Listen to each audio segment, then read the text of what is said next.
ಗಿಲ್ಲಿ ನಿಜವಾದ entertainer. Bigg Boss Kannada season 12ನ ನೋಡಿದವ್ರಿಗೆ ಇದ್ ಗೊತ್ತಿರೋ ಸತ್ಯ. ಆಟ ಅಂದ್ರೆ ಕೇವಲ ಗೇಮಲ್ಲ, ಎಂಟರ್ಟೈನ್ಮೆಂಟ್ ಕೊಡೋದು ಒಂದು ದೊಡ್ಡ ಕಲೆ. ಗಿಲ್ಲಿ ಮೊದಲ ದಿನದಿಂದಲೇ ತನ್ನ ಶೈಲಿಯಲ್ಲಿ ಆಟ ಆಡ್ತಾ ಬಂದಿದ್ದಾನೆ. ನಗು, ಟೈಮಿಂಗ್, ಮಾತಿನ ಚಾತುರ್ಯ ಇವೆಲ್ಲವನ್ನೂ ಬಳಸ್ಕೊಂಡು ಪ್ರೇಕ್ಷಕರನ್ನ ಕನೆಕ್ಟ್ ಮಾಡಿದ್ದಾನೆ.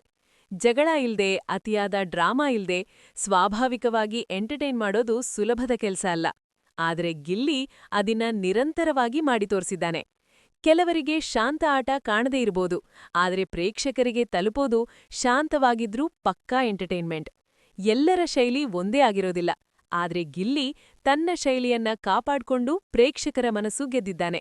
ಅದಕ್ಕೆ ಸ್ಪಷ್ಟವಾಗಿ ಹೇಳ್ತೀನಿ, ಗಿಲ್ಲಿ ಗೆಲ್ಲಬೇಕು. ನಿಮಗೂ ಗಿಲ್ಲಿ ನಿಜವಾದ ಎಂಟರ್ಟೈನರ್ ಅನ್ಸಿದ್ರೆ ಈ ಚಾನೆಲ್ನ ಫಾಲೋ ಮಾಡಿ, ಯೂಟ್ಯೂಬ್ನಲ್ಲಿ ಸಬ್ಸ್ಕ್ರೈಬ್ ಮಾಡೋದು ಮರಿಬೇಡಿ. ನಿಮ್ಮ ಸಪೋರ್ಟೇ ನಮ್ಮ ಶಕ್ತಿ.